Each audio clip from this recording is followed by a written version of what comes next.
खुशामदीद आप सबको हमारी तरफ से। और प्रोग्राम आप देख रहे हैं सलाम जेके गुलिस्तान न्यूज़ का मॉर्निंग शो। और आज का मॉर्निंग शो लेकर आपका मेज़बान इशफाक गौहर हाजिर खिदमत है, इस उम्मीद के साथ कि आप बखैर होंगे, रूबसेहत होंगे और चाय की चुस्कियों के साथ साथ आप तैयारी कर रहे होंगे जी आपका रोज़मर्रा का काम करने का तरीका जो है। लेकिन आज हफ्ते का पहला दिन है और हम भी कोशिश करेंगे कि जो आप तैयारी करें बाहर आने की, तो हम आपको तब तक अपडेट करें जम्मू कश्मीर के मौजूदा सियासी, समाजी और इक़्तिसादी सूरत हाल के साथ। फिर मुल्की सतह की कुछ बातें आपके सामने रखें, बैनुल-अक़वामी सतह पर क्या कुछ चल रहा है भारत और पाकिस्तान के बीच। आज के दिन से एक नई जंग शुरू होनी है, वो कौन सी जंग है, इस पर भी हम जरा गुफ्तगू करेंगे, इस उम्मीद के साथ कि आपका और हमारा साथ लगातार बना रहेगा जी गुलिस्तान न्यूज़ पर पूरे दिन। तो पूरे दिन कैसे आप हमारे साथ ज्वाइन करेंगे, तो याद रखिएगा, यादाश्त के लिए आपकी, कि आप हमारी सोशल मीडिया प्लेटफॉर्म फेसबुक पर, यानी हमारे जो 2 ऑफिशियल पेज हैं वहां पर लगातार आप पूरे दिन अपडेट रह सकते हैं। फिर आप हमारे साथ ट्विटर, इंस्टाग्राम और कू अगर आप ये चलाते हैं तो वहां पर आप 24/7 हमारे साथ अपडेट रहते हैं। और हमारी ऑफिशियल वेबसाइट www.gulistannews.in, जहां पर भी आप है लॉग इन कीजिएगा, सब्सक्राइब कीजिएगा और जो ही आप उसको on the click of the button जाएंगे तो आपको टीवी पर नशरियात जो चल रही है वो भी बराह रास्त वहां पर दिखेंगी। मवाद जो है, मटीरियल जो है वो 3 तरह का आपके सामने होगा। अंग्रेजी में भी आप खबरों को पढ़ सकते हैं, उर्दू में भी वहां पर मटीरियल दस्तियाब है और वहां पर हिंदी में भी आप पढ़ सकते हैं। 3 अलग अलग जुबानों में गुलिस्तान न्यूज़ की ऑफिशियल वेबसाइट आपको खबर तह तक बता रही है। और इस उम्मीद के साथ कि गुलिस्तान न्यूज़ के इस मॉर्निंग शो के इस ट्रांसमिशन में आप हमारा साथ देते रहेंगे। और साथ देने के लिए आप 9:45 पर हमारे साथ ज्वाइन करेंगे ताकि आपकी आवाज़ को हुकूमती सतह तक पहुंचाया जाए, ताकि आपकी बात हुकूमत तक पहुंचाई जाए और वो बात हुकूमत तक पहुंचाई जाए जो मुश्किलें हैं, जो मामलात हैं जिनका हल करना वक्त की अहम तरीन ज़रूरत है। तो करते हैं जी प्रोग्राम का आगाज़। चूँकि आज 27 फरवरी है, सन 2023 है और आहिस्ता आहिस्ता करके फरवरी का महीना हमसे रुखसत पजीर हो रहा है। लेकिन 27 तारीख को माजी में क्या कुछ हुआ है, हिस्ट्री जो एक बहुत बड़ी तारीख लिख चुकी है, एक बहुत बड़ी हिस्ट्री हमारे पास है, पूरी दुनिया की हिस्ट्री होती है, उनमें से चंद अहम तरीन वाक़ात या चंद वाक़यात लेकर हम शुरुआत करते हैं इस प्रोग्राम की। आज भी 27 तारीख को याद करेंगे और आपको बताएंगे कि माजी में क्या कुछ हुआ है। और ये शुरुआत करेंगे हस्बे वादा आपके सामने गौहर कुछे आज के प्रोग्राम का आगाज हिस्ट्री ऑफ द डे से। बहुत बहुत शुक्रिया इशफाक गौहर। तो प्रोग्राम की शुरुआत है फॉर्मेट के मुताबिक तारीख में आज के दिन के हवाले से। आज 27 फरवरी है। आज मुल्की और आलमी सतह पर क्या कुछ हुआ है, चंद अहम मालूमात वाक़ात हैं जो हम आपके साथ शेयर कर रहे हैं। और आज ही के दिन 27 फरवरी साल 1924 में बेल्जियम की ट्यूनिस हुकूमत का खात्मा हुआ है। और आज ही के दिन 27 फरवरी साल 1932 में वर्जीनिया अमेरिका में कोयले की कान में जोरदार धमाका हुआ जिसके नतीजे में 38 अफराद हलाक हुए। और आज ही के दिन साल 1942 में बहरे जावा की जंग शुरू हुई। 13 अमेरिकी और 2 जापानी जंगी जहाज डूब गए। दिन था आज ही 27 फरवरी। और 27 फरवरी साल 1956 में मिस्र में खवातीन को हक रायदही दी गई हैं, वो आज ही का दिन था। और आज ही के दिन साल 1965 में फ्रांस ने एकर अलजज़ायर में ज़ेर ज़मीन एटमी तजुर्बा किया है, वो आज ही का दिन था 27 फरवरी। और 27 फरवरी साल 1967 में डोमिनिका ने इंग्लैंड से आज़ादी हासिल की है। और आज ही के दिन 27 फरवरी साल 1974 में अमेरिका ने नेवाडा टेस्ट साइट पर एटमी तजुर्बा किया। और आज ही के दिन साल 1995 में शुमाली इराक के अज़कू कार बम धमाके में करीब 80 अफराद हलाक हुए। तो नाजरीन, ये थी आज के दिन के हवाले से तारीख में आज के दिन के हवाले से 27 फरवरी को क्या कुछ हुआ मुल्की और आलमी सतह पर, वो हमने आपके साथ ही शेयर किया है। अब खबरों की शुरुआत होगी और खबरों की शुरुआत करेंगे इशफाक गौहर। चलिए जनाब, खबरों का आगाज करते हैं और सबसे पहले आपको बताते हैं कि मौसम का मिजाज क्या कुछ कह रहा है। क्योंकि मौसम के मिजाज पर आप नज़र रखिएगा, क्योंकि मौसम का मिजाज अगर बदलता है ज़्यादा तो उसका बराह रास्त असर हमारी कौमी शहराओं पर भी पड़ता है। फिलहाल महकमे मौसमियात की पेशन गोई के मुताबिक आइंदा 24 घंटों के दौरान, जिनमें चंद घंटे गुजर चुके हैं, मौसम का मिजाज बदल सकता है। बालाई इलाकों और मैदानी इलाकों में हल्की से दरमियाना दर्जे की बारिशों का इम्कान लगाया जा रहा है। मतला बरालूद हो सकता है और मतला बरालूद होने के साथ चंद मकामात पर बारिशें और बर्फबारी का इम्कान भी है, ताहम ये बारिश और बर्फबारी जो कि काफ़ी हल्की दरमियाना दर्जे की होगी। और जब हम महकमे मौसमियात की पेशन गोई के साथ साथ जम्मू कश्मीर के मौसम पर नज़र डाल रहे हैं तो पहलगाम से लेकर गुलमर्ग से लेकर वादी के दीगर इलाकों के अंदर मौसम के मिजाज में काफ़ी ज़्यादा बेहतरी आई है। और जो गुज़श्ता हफ्तों में हम देख रहे थे कि दर्जा हरारत मनफी चला गया था, उसमें काफ़ी ज़्यादा बेहतरी आई है। और जूं दिन में धूप निकलती है, उस धूप के आने के साथ ही इस बात का एहसास हो रहा है कि जनाब गर्मी भी अब आहिस्ता आहिस्ता करके शायद दस्तक बहुत जल्दी ही देगी। इधर लद्दाख सूबे की लद्दाख यूनियन टेरिटरी की जब हम बात करते हैं तो लद्दाख के अंदर द्रास के अंदर अभी भी दर्जा हरारत जो है वो 10.1 रिकॉर्ड किया गया, करगिल के अंदर 8.2, लेह के अंदर 6.6 में टेम्परेचर जो है वो रिकॉर्ड किया गया। वहाँ पर भी मौसम के मिजाज में दिन में थोड़ी सी फ़र्क ज़रूर नज़र आ रही है, लेकिन रात में सर्दी का सितम जो है वो लगातार जारी है। ताहम महकमे मौसमियात की पेशन गोई सिर्फ जम्मू कश्मीर को लेकर है कि बालाई और मैदानी इलाकों के अंदर हल्की से दरमियाना दर्जे की बारिशों का इम्कान हो सकता है। इधर श्रीनगर जम्मू कौमी शाहरा की जब आपको इतला दें तो श्रीनगर जम्मू कौमी शाहरा पर गाड़ियों की आवाजाही लगातार जारी है। और इस सिलसिले में महकमे मौसमियात की जो पेशन गोई है और ट्रैफिक एडवाइजरी जो है वो यही है कि जब भी आपने सफ़र करना हो तो ज़रूर आप उन राब्ता साइटों के साथ राब्ते में रहे जो ट्रैफिक अमले की है, या हमारी राब्ता साइट पर रहे जहाँ पर हम आपको मुकम्मल अपडेट बानिहाल से रामबन का देते हैं, क्योंकि यही वो स्ट्रेच है जहाँ पर सबसे ज़्यादा परेशानी होती है और यहीं से मौसम का मिजाज बिगड़ने के साथ साथ पस्सियाँ गिराती है। तो इससे आप अपडेट रहेंगे जब आप हमारे साथ या ट्रैफिक महकमे की जो ऑफिशियल वेबसाइट्स है या उनके जो यूनिट्स हैं उनके साथ राब्ते में रहेंगे, तभी जाकर आप सफ़र करें।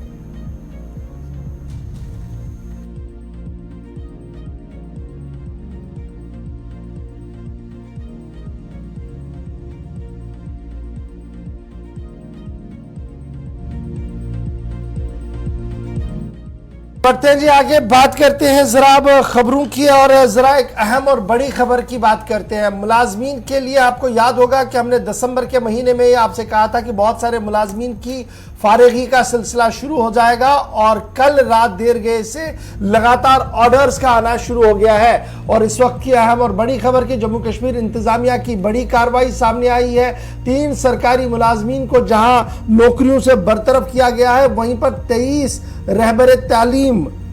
टीचरों को भी बरतरफ कर दिया गया, उनको उनकी नौकरियों से निकाल दिया गया है।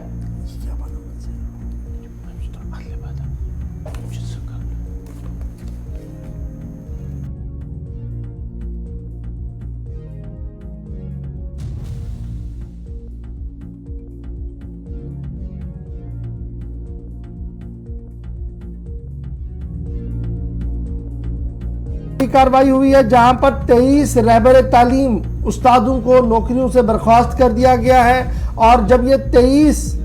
टीचरों को बर्खास्त किया गया तो उसके पीछे हुकूमती सतह पर जो बयान जारी किया गया है उसमें यह कहा गया कि जनाब जो असनाद जिनकी बुनियाद पर 23 मुलाजमतें फराहम की गई थी रहबर तालीम की, वो 23 की 23 डिग्रियां जो है वो सर्टिफाइड नहीं है जी, वो रिकॉग्नाइज नहीं है। और जब वो तस्लीम शुदा नहीं है उसके बाद उनकी नौकरियों को कल रात देर के उनको बर्खास्त करने के अहकाम जारी कर दिए गए हैं। जहां 23 RETs रहबर तालीम उस्तादों की नौकरियों को बर्खास्त कर दिया गया, उनकी नौकरियां ख़त्म कर दी गई, टर्मिनेट उनके साथ जो कॉन्ट्रैक्ट है वो कर दिए गए। वहीं पर कल ही हमने देखा रात देर गए कि 3 सरकारी मुलाजमीन को भी मुल्क मुखालिफ सरगर्मियों में मुलविस होने के नतीजे में उनको भी नौकरियों से बर्खास्त कर दिया गया। Directorate of school education Jammu की तरफ से कल एक ऑर्डर जारी कर दिया गया है, जिस ऑर्डर के तहत 23 रहबर तालीम टीचरों को उनकी नौकरियों से निकाल दिया गया है। और उन पर जब ये ऑर्डर दिया गया तो उसमें ये साफ कर दिया गया कि जो रिक्वायर्ड क्वालिफिकेशन यानी जो ज़रूरी क्वालिफिकेशन इन उस्तादों के लिए होनी चाहिए रिकॉग्नाइज बोर्ड्स और यूनिवर्सिटी से, वो इनके पास नहीं थी। और जो डॉक्यूमेंट्स इन्होंने सबमिट किए थे वो अनरिकॉग्नाइज बोर्ड्स के थे, जिसके बाद आज बाज़ाब्ता तौर पर उनकी नौकरियों को ख़त्म कर दिया गया है। रजौरी, रियासी, डोडा, किश्तवाड़ और जम्मू से 23 RET उसको बर्खास्त कर दिया गया है और ये टर्मिनेशन के ऑर्डर्स भी जारी कर दिए गए हैं। इंतजामिया की तरफ से ये साफ कर दिया गया है कि जब रीचेकिंग पूरे मामले की गई, बोर्ड्स की तरफ से जो डॉक्यूमेंट्स इनकी तरफ से दिए गए थे वो जनाब सही डॉक्यूमेंट्स नहीं निकले, क्योंकि जिन बोर्ड से उन्होंने क्लियर करवाया था खुद को वो रिकॉग्नाइज बोर्ड्स है नहीं, वो council of board of school education के है ही नहीं। और उसके बाद ही जम्मू कश्मीर इंतजामिया ने बाज़ाब्ता तौर पर उन्हें एक और मौका दिया था कि वो क्लियर करें अपनी पोजीशन, और जब नहीं क्लियर हुआ तो उसके बाद इंतजामिया ने यह फैसला लिया कि जो डिग्रियां हैं वो सही नहीं है जी, क्योंकि वो रिकॉग्नाइज नहीं है, इसलिए उनकी नौकरियों को ख़त्म कर दिया गया है। आउट ऑफ 23 यानी 23 में से 15 को जब आप देखेंगे वो रजौरी ज़िले के हैं, और वो भी रजौरी के ख़ास जोन के अंदर ये 15 नौकरियां फराहम की गई थी, जहां पर 15 के 15 उस्तादों ने अनरिकॉग्नाइज क्वालिफिकेशन हाथ में लेकर ये नौकरियां ली थी, और उन्होंने अपनी 10वीं और 12वीं जमात के सर्टिफिकेट जब जमा किए थे तो पता लगा था कि वो जना वो बोर्ड ही तस्लीम शुदा नहीं है जहां से उन्होंने ये डिग्रियां हासिल कर दी है। 4 RETs एंगेज किए गए थे डोडा में, उनको भी नौकरियों से निकाला गया, 2 रियासी के अंदर, 1 जम्मू के अंदर, 1 किश्तवाड़ के अंदर। तो कुल मिलाकर ये 23 का फिगर है जी जिनके खिलाफ कार्रवाई की गई है। 17 RETs ने 12वीं जमात की जो सर्टिफिकेट दी थी वो भारतीय शिक्षा परिषद उत्तर प्रदेश की दी थी। 4 की तरफ से जो सर्टिफिकेट दी गई थी board of higher secondary school education Delhi की दी थी, और 1 की जो थी वो all India board of secondary education Delhi, board of secondary education मध्य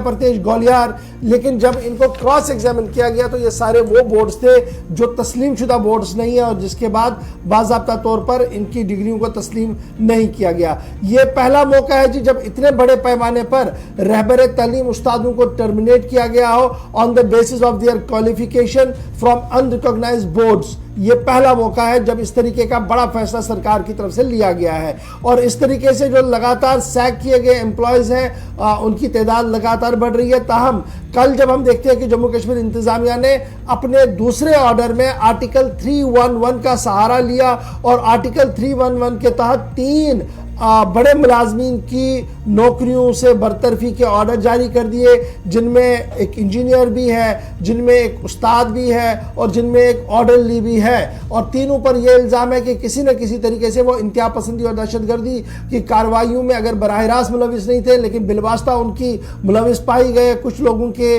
राब्ते और रिश्ते पाकिस्तान के साथ निकले हैं, कुछ लोगों ने जम्मू के अंदर धमाकों में अपना रोल निभाया है, और इस तरीके से ये सारी चीज़ें जब सामने आई तो उसके बाद ही मंजूर अहमद इत्तू जो junior engineer public works department PMGS में बांडीपोरा, सईद सलीम अंद्राबी जो ऑर्डरली है सोशल वेलफेयर डिपार्टमेंट तहसील हंदवारा और डिस्ट्रिक्ट कुपवारा, और उसके साथ साथ मोहम्मद औसाफ शेख जो उस्ताद है जी मिडिल स्कूल के अंदर माहौर रियासी के अंदर, इन तीनों को आर्टिकल 311 के तहत कल बर्खास्त कर दिया गया। तो ये मुलाजमतों की फहरिस्तें हमने आपके सामने रखी कि 23 RET टीचरों को निकाला गया क्योंकि उनके जो सर्टिफिकेट्स थे वो सर्टिफाइड बोर्ड से नहीं थे, रिकॉग्नाइज्ड बोर्ड से नहीं थे, इसलिए उनकी नौकरियों को निकाला गया। पहली बार ये कार्रवाई वहां पर देखी गई, और कल ही सरकार ने आर्टिकल 311 का सहारा लेकर 3 मुलाजमीन को और निकाला, और इस तरीके से फरिश्ते तैयार की जा रही है मजीद भी कार्रवाई के हवाले से। हमारे जो जराया है वो जरूर ये बता रहे हैं जो आर्टिकल 311 के तहत कार्रवाई होगी, यानी उन लोगों के खिलाफ जो एंटी नेशनल एलिमेंट्स के साथ में है, उनकी हिमायत में किसी न किसी तरीके से काम कर रहे हैं। अभी भी तकरीबन 8 से 9 लोगों की फाइलें जो है वो लगभग मुकम्मल हो गई हैं और चीफ सेक्रेटरी के दफ्तर के पास है। किसी भी वक्त वो ऑर्डर्स भी जारी हो सकते हैं और ये सिलसिला लगातार आगे बढ़ेगा।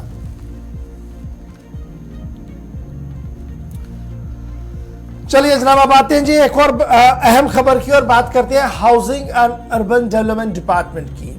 यानी वो डिपार्टमेंट जिसके जिम्मे शहरी और देही इलाकों के अंदर यकसा तरक्की का प्रोग्राम है। खबर यह है कि इस इदारे housing and urban development department को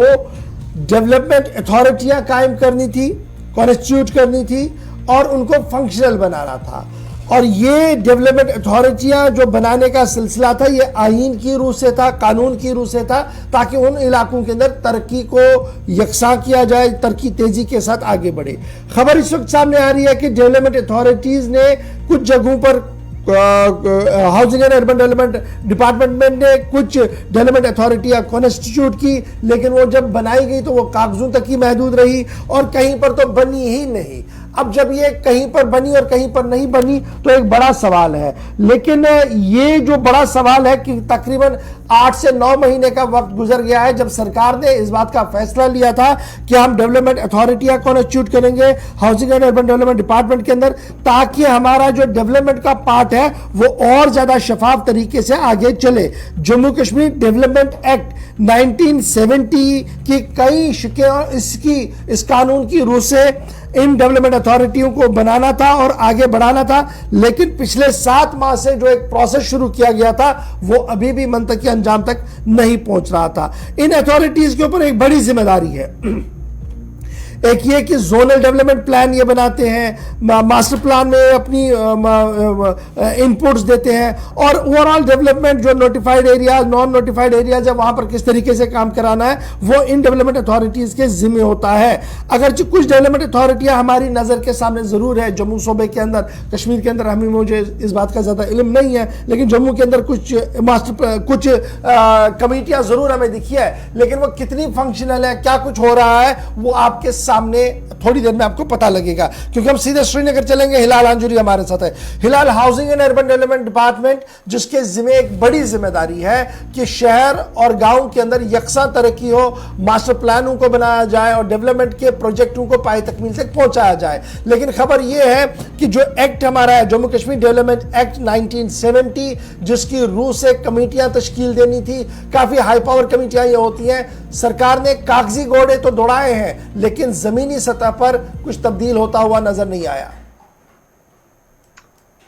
बिल्कुल गवर, 1 साल पुरानी बात है तकरीबन जब ये नोटिफिकेशन जारी की गई है कि अब इस तरह की जो डेवलपमेंट अथॉरिटीज है वो जगह जगह पर बनानी है, और उसके बाद आज तक 1 साल बीत गया है लेकिन इस डेवलपमेंट अथॉरिटी की कहीं पर भी कोई मीटिंग ही नहीं हुई है। हालांकि ये जैसा कि आपने खुद भी कहा है कि ये जम्मू कश्मीर डेवलपमेंट एक्ट 1970 के तहत ये नोटिफिकेशन जारी की गई थी और इसके लिए जो मेंबर्स हैं, मेंबर सेक्रेटरीज हैं और उसके साथ साथ चेयरमैन है, उनका इंतखाब करना था। लेकिन अभी तक खबर यही आ रही है कि जब 1 साल बीत गया, ना ही मेंबर सेक्रेटरी की जानिब से कोई एजेंडा तय किया गया और ना ही फिर इस ज़मन में कोई मीटिंग कॉल की गई है। तो आप अंदाजा कर सकते हैं कि इससे जो डेवलपमेंटल प्लान जम्मू कश्मीर के अंदर सरकार का था उसको कितना दचका जो है मिला होगा, क्योंकि इससे पहले कुछ अथॉरिटीज बन गई थी, जिसे Katra development authority, Udhampur development authority और कुटवा डेवलपमेंट अथॉरिटी, ये बहुत पहले से ही ये अथॉरिटीज बनी हुई थी और इन अथॉरिटीज को फिर रिकॉन्स्टिट्यूट किया गया जिसमें डिप्टी कमिश्नर को चेयरमैन और उसके साथ साथ एडिशनल डीसी और जो बाकी अफसरान होते हैं, एसडीएमओ होते हैं, उन्हें इसका मेंबर सेक्रेटरी रखा गया। हालांकि यहां पर तो काम हो रहा था, लेकिन जब इसे रिकॉन्स्टिट्यूट किया गया है उसके बाद माना जाता है कि इन 3 डिस्ट्रिक्ट्स के अंदर भी फिर जो डेवलपमेंटल का काम था या इस हवाले से जो मीटिंगें मुनक्कद करनी थी वो भी रुक गई हैं। हालांकि यहाँ पर 3 पहले ही थी, लेकिन अब यहाँ पर भी काम रुक चुका है। अब बाज एक्सपर्ट्स ये भी कहते हैं कि जो ये जो काम डेवलपमेंट अथॉरिटीज को दिया गया है या डेवलपमेंट अथॉरिटीज को इस हवाले से कंस्टिट्यूट किया गया है, उससे बेटर था कि जो म्युनिसिपल कमिटीज है, म्युनिसिपल कॉर्पोरेशन है या म्युनिसिपल काउंसिल्स हैं जो गांव देहात के अंदर, कस्बाजात के अंदर भी काम कर रहे हैं और शहर श्रीनगर के अंदर भी काम कर रहे हैं, तो इनसे बेटर ये था, ये क्योंकि ये माहिरीन की तजावीज है, ये उनसे बेटर था कि ये काम आप उन्हीं को तजवीज करते, उन्हीं को तफवीज करते, ताकि वो ठीक तरह से इसको एग्जीक्यूट भी करते और आपको नई मीटिंग बुलाने की जरूरत नहीं थी और साथ ही साथ आपका काम भी मुनासिब वक्त पर हो जाता। लेकिन फिल वक्त तक ये अथॉरिटीज तो कायम की गई, लेकिन आज तक कोई मीटिंग भी मुनाकिद नहीं हो पाई है। तो ये जो अथॉरिटियां बनाई गई हैं, तो क्या हम ये माने कि सिर्फ कागजी घोड़े दौड़ाएंगे, और क्या जम्मू कश्मीर के हर इलाके के अंदर जहां पर हाउसिंग बोर्ड को लग रहा था, हाउसिंग एंड अर्बन डिपार्टमेंट को लग रहा है कि कमेटियां बननी चाहिए, बनी है, या सिर्फ जम्मू के सिर्फ महदूद इलाकों के अंदर ये बनाई गई है? देखिए, बनाई तो गई थी ये, हालांकि जो जम्मू के कुछ इलाकों के अंदर ये बनी हुई थी वो इस नोटिफिकेशन से पहले बनी हुई, क्योंकि इससे फिर यहाँ रिकॉन्स्टिट्यूट किया गया है। असर 9 इससे तश्कील दिया गया है इन कुटवा के अंदर या कटरा के अंदर या उधमपुर के अंदर जो ये कमेटीज बनाई गई थी। लेकिन अब कि आज की डेट में ये सारी जगह पर एंटायर जम्मू कश्मीर यूटी में ये कागजी घोड़े ही हैं, इस वजह से कि यहाँ पर कोई मीटिंग ये कन्वे नहीं कर पाते हैं। जो इनको काम दिया गया था, जो इनको एजेंडा दिया गया था, उस पर कोई एग्जीक्यूशन नहीं हो रहा है। जब एग्जीक्यूशन नहीं हो रहा है तो उसका मतलब है कि जो डेवलपमेंटल वर्क्स पे जो प्लान्स है वो रुक रहे हैं। जब प्लान से रुक रहे हैं तो एग्जीक्यूशन ही कम हो जाती है। तो इस तरह से आज की डेट में पिछले 1 साल से तकरीबन जम्मू कश्मीर को इस प्रोस्पेक्टिव में कि जो housing and urban development department का मकसद था कि डेवलपमेंटल एस्पेक्ट्स पे ये डेवलपमेंट अथॉरिटीज काम करेंगी, जिन्हें डेवलपमेंट अथॉरिटीज का नाम भी दिया गया था, वो अभी तक ला हासिल ही साबित हुई। चलिए, शुक्रिया हिलाल हमारे साथ ज्वाइन करने के। फिलहाल जो एग्जिस्टिंग जी है जी, मैं जरा आपकी यादाश्त को ताज़ा कर दूं। एग्जिस्टिंग क्या क्या है हमारे पास? एक तो कटरा के अंदर है, फिर डेवलपमेंट अथॉरिटी कटरा जिसको आप कह रहे हैं, फिर डेवलपमेंट अथॉरिटी उधमपुर हमारे पास है, फिर डेवलपमेंट अथॉरिटी कठुआ हमारे पास है, और डेवलपमेंट जो रिकॉन्स्टिट्यूट की गई वो अखनूर की गई, रियासी की गई, और नोटिफिकेशन दीगर डिस्ट्रिक्ट मजिस्ट्रेट्स की तरफ से भी जारी कर दी गई है। लेकिन बड़ा सवाल ये है कि जो सेक्शन 4 एक्ट का है, सेक्शन 3 एक्ट का है, उसकी अमल दरामद अभी तक भी मुकम्मल तौर पर नहीं हो पा रही है, जिसकी वजह से ये हसास कमिटियां जो हैं वो नहीं बन पाई हैं, और due to non functional of these development authorities in areas को आप उस तरीके से काम नहीं कर पा रहे हैं जो डेवलपमेंट एक्ट की रूह कह रही है। और जब ये एक्ट की रूह जो मजरू हो जाए तो फिर मास्टर प्लान और दीगर चीज़ें भी इसी तरीके से मजरू हो जाती हैं, वो सही तरीके से काम नहीं करती हैं। ये तो थी जनाब खबर जो हमने housing and urban development department का एक चेहरा आपको दिखाया, लेकिन दूसरा चेहरा एक अच्छा चेहरा भी है, और जो कोशिशें उनकी तरफ से की गई हैं वो अब रंग लाती हुई नजर आ रही है। जहां पर डेवलपमेंट अथॉरिटी नहीं बनी वो एक पहलू है इस डिपार्टमेंट का, लेकिन दूसरे पहलू पर हम जब बात करेंगे तो housing and urban development department के लिए एक अच्छी खबर है, क्योंकि दिल्ली से नीति आयोग की एक अच्छी खबर जम्मू कश्मीर इंतजामिया के लिए सामने आई है। और नीति आयोग ने, यूनियन मिनिस्ट्री ने, मरकजी वजारत ने और नीति आयोग ने इस बात पर मंजूरी दे दी है कि अर्बन लोकल बॉडीज यूएलबी जितनी भी है, जो उनका पैसा रोका गया था पिछले 4 साल से, उस पैसे को दिया जाएगा। एक बड़ा फैसला है जी, क्योंकि ये बड़ा फैसला कब लिया गया और ये बड़ी चीज कब सामने आई? जब मरकजी हुकूमत के सामने वो बात और वो ऑर्डर रखा गया जिस ऑर्डर के तहत ये बात कही गई कि 1 अप्रैल सन 2023 से प्रॉपर्टी टैक्स लिया जाएगा यूएलबीज की तरफ से, अर्बन लोकल बॉडीज की तरफ से, और बाज़ाब्ता तौर पर नोटिफिकेशन जारी कर दी गई। जब ये नोटिफिकेशन जारी कर दी गई उसके बाद housing and urban development department ने बाज़ाब्ता तौर पर पिच मरकज के सामने किया कि देखिए आपने हमें इस मामले पर ये सारे रकूमात रोके हुए थे, और पिछले 4 साल से आप हमें लिबरल फंडिंग नहीं कर रहे थे क्योंकि हमने टैक्सेस सही तरीके से नहीं लगाए थे। अब ये वाला मामला जो था ये हल हो गया है, हमने नोटिफिकेशन जारी कर दी है, और जब ये सारा मामला दिल्ली चला गया तो खबर जो हमारे जराया से इस वक्त है कि नीति आयोग और मरकजी वजारत ने इस बात पर हामी भर ली है कि अर्बन लोकल बॉडीज को वो सारा पैसा दिया जाए जो पिछले 4 साल से रुका पड़ा हुआ था। मरकज की तरफ से जो इमदाद रोकी गई थी क्योंकि प्रॉपर्टी टैक्स का निफाज जम्मू कश्मीर के अंदर नहीं था, अब ऑर्डर और नोटिफिकेशन आने के बाद नीति आयोग और मरकजी हुकूमत ने फैसला लिया है कि अप्रैल के वर्ष में जब ये पूरी तरह से इतलाक होगा ऑर्डर ग्राउंड पर तो उसके बाद पैसा भी दिया जाएगा, और जब ये पैसा होगा इससे डेवलपमेंट भी होगी इन यूएलबीज के अंदर, और जो दीगर सोशल वेलफेयर और सोशल सिक्योरिटी की स्कीमें उठानी है उस पर भी मदद मिल सकती है। तो बड़ी अच्छी खबर इस वक्त हम जो दिल्ली से आपको बता रहे हैं कि national institute of transforming India, NITI Aayog, जिसकी जिम्मेदारी पूरे मुल्क के अंदर पैसा बांटना है, पूरे मुल्क के अंदर जो निज़ाम हुकूमती सतह पर चलाया जा रहा है उसको बारीक बीनी से देखना, तो उसमें क्या कुछ और बेहतरी करनी है, किस तरीके से फंड्स को देना है, वो सारी चीज़ें नीति आयोग देखता है। तो नीति आयोग और मरकजी वजारत ने इस बात पर फैसला लिया है कि अब जम्मू कश्मीर इंतजामिया ने प्रॉपर्टी टैक्स का निफाज तो कर दिया और अर्बन लोकल बॉडीज को जो 4 साल से पैसा रुका हुआ था, अब आहिस्ता आहिस्ता करके वो पैसा दिया जाएगा ताकि ये ग्रांट्स पूरी तरह से उनको मिलकर उन्हें और ज़्यादा आगे बढ़ने का मौका मिले। तो याद रखिएगा कि जम्मू कश्मीर के अंदर